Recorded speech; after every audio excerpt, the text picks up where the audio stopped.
Salut à tous, j'espère que vous allez bien. Donc, petite vidéo mise à jour sur le Bitcoin et l'Ethereum. Bien sûr, avant de commencer, comme à chaque fois, je tiens à remercier la communauté. Merci énormément pour votre temps. Merci pour les likes, les commentaires. Ça fait vraiment plaisir.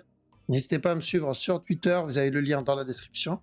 Et sans plus tarder, on va attaquer la vidéo. Let's go.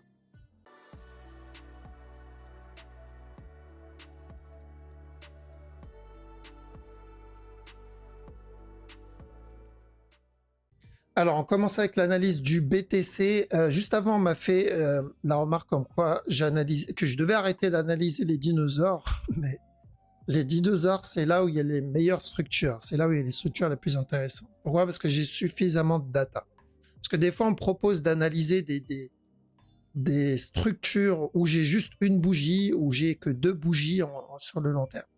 D'accord? On peut pas faire une analyse long terme sur une structure qui n'a pas de data. C'est comme si tu me demandes de faire une analyse psychologique sur comment va devenir cet enfant plus tard, alors que c'est encore un fœtus. Excuse-moi, mais c'est encore un fœtus. Je veux dire, ton truc n'existe pas. On va d'abord attendre son existence et ensuite on va le laisser se développer un minimum et après on pourra juger son caractère. Donc j'ai besoin du passé pour pouvoir analyser le présent et anticiper le futur. Donc si c'est une structure comme le FET par exemple, FET c'est une structure, voilà, il y a suffisamment de data dessus. Clairement, on peut faire une analyse, on l'a déjà fait dessus et on va le voir juste après. Mais si ta structure elle a à peine une semaine, il est impossible de faire une analyse sur une structure qui a une semaine. D'accord? Tu peux avoir un mouvement comme ça, le lendemain, je peux te faire des analyses à Google et au final, tu le verras juste drop et continuer à creuser, ça tombe. D'accord? Et ça, on le voit souvent, surtout dans les shitcoins.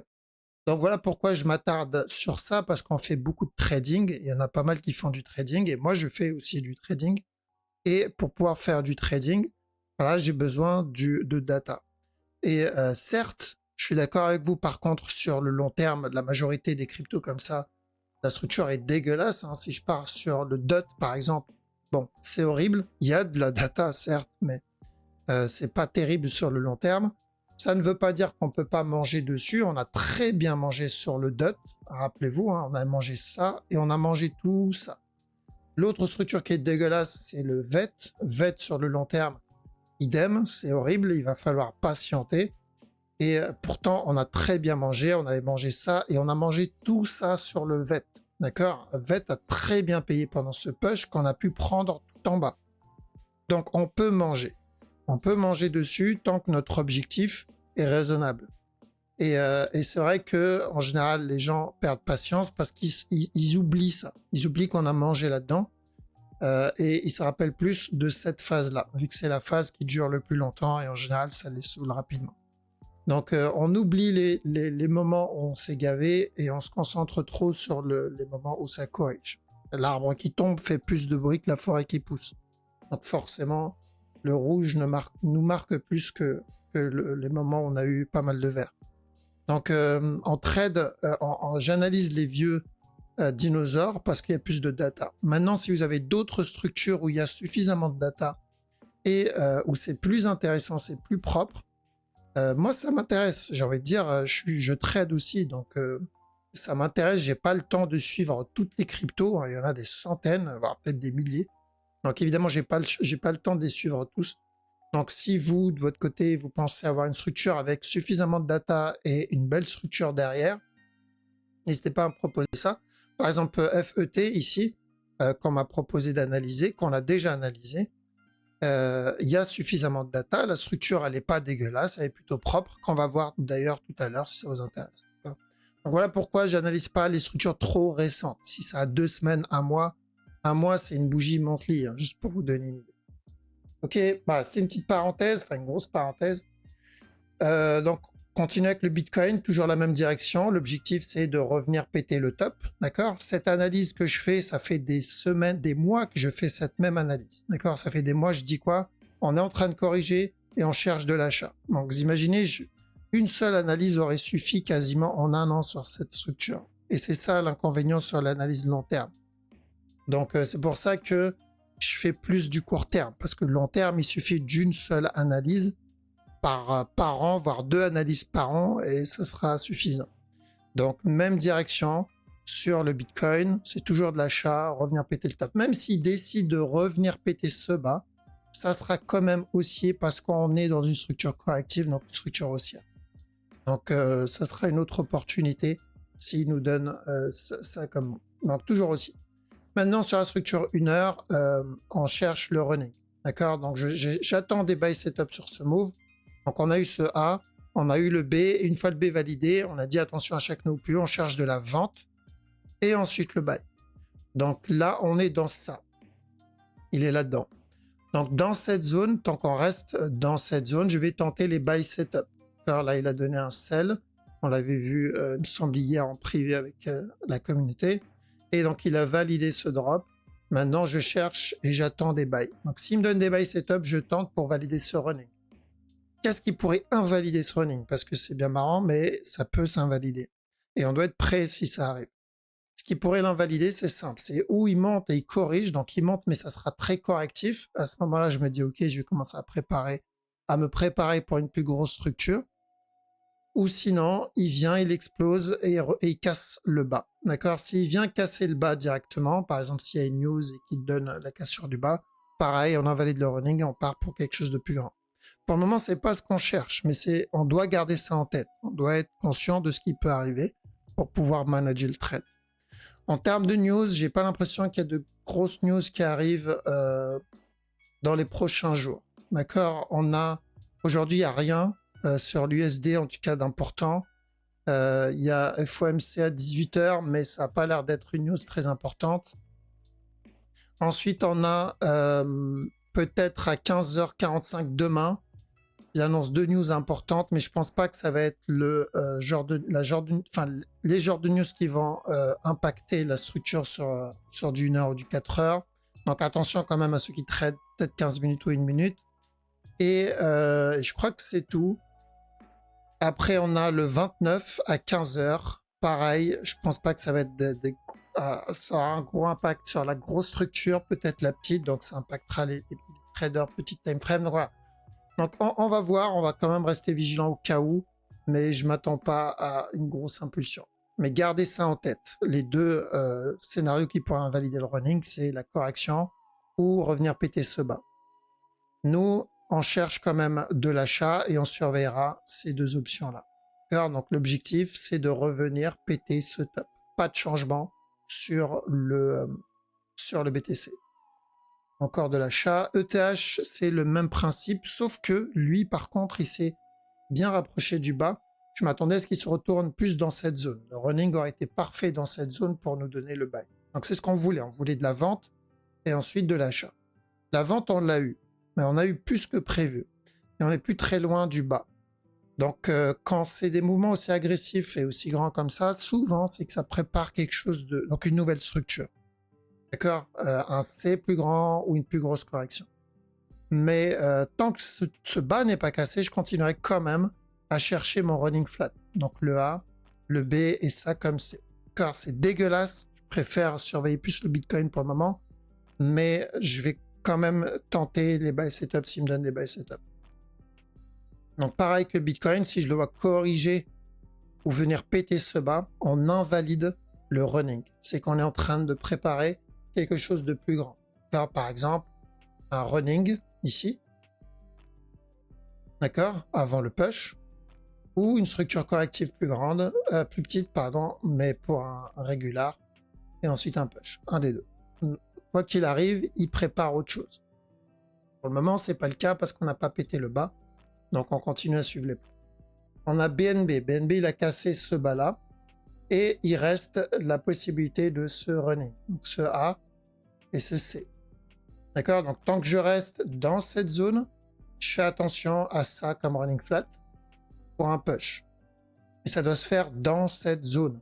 S'il s'éloigne de la zone ou il donne une structure corrective trop grande, on oublie ce running. D'accord? Parce qu'il y a le risque, lui aussi, d'une structure plus grande là-dedans. Un A, un B, un C. Mais ça concerne ceux qui tradent la structure 4 heures.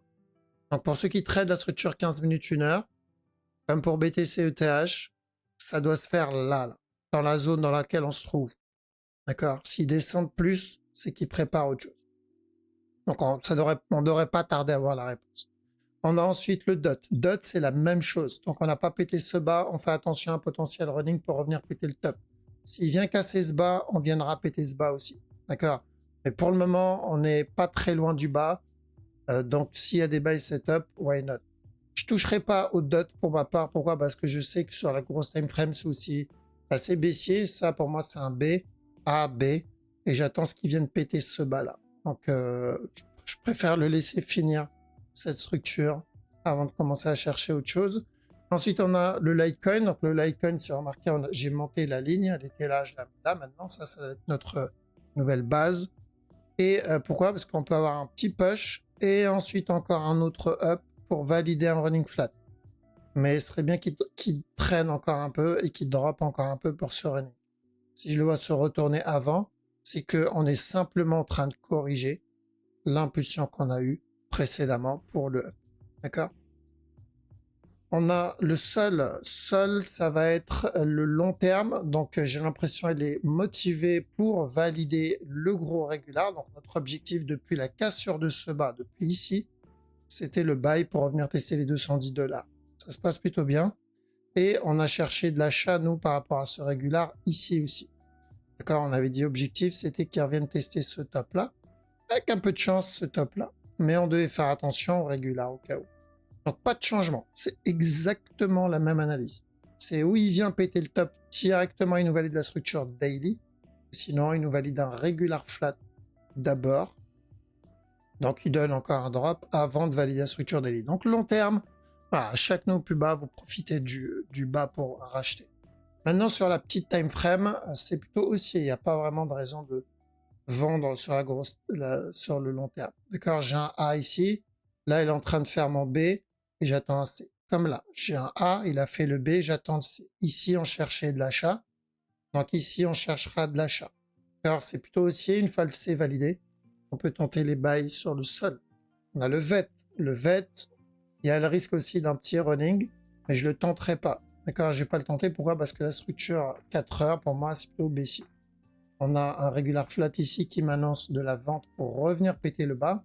Et j'ai une structure corrective ici qui m'annonce de la vente pour revenir péter au moins ce bas-là. Donc même s'il me valide un running en interne, voilà, le mouvement restera baissier et ça annoncera quand même de la vente. On a Atom. Atom n'a pas cassé pour moi le top. Après, est-ce que c'est lié au broker et que ce broker-là n'a pas cassé le top et la majorité l'ont fait? Si c'est le cas, la structure est terminée. Parce qu'on avait dit quoi ici? On cherchait de l'achat ou pour un running ou carrément pour péter le top. D'accord? Donc notre objectif, c'était stop parce que même s'il donne un running, ça sera quand même de l'achat. Donc objectif, c'est la cassure du top, mais je vois, il n'a pas pété le top. Donc si on n'a pas cassé le top, j'attends qu'il termine ce qu'il fait là-dedans. D'accord? Et ensuite venir casser ce top-là. Si on prend le scénario le plus pessimiste et qu'il décide de revenir casser le bas, c'est quand même haussier. D'accord? Pour revenir quand même casser le top. Ça, c'est dans le cas où on n'a pas pété ce top. D'accord? Si la majorité des brokers n'ont pas cassé le top. Si la majorité ont déjà cassé ce top-là, techniquement, on a fini notre structure. On a eu notre A, on a eu notre B, et le B est validé si ce top-là est pété. D'accord? Et on peut avoir autre chose de complètement différent. Donc, on surveille si les autres brokers ont pété le top ou pas, et on va surveiller ce qu'il va donner ici.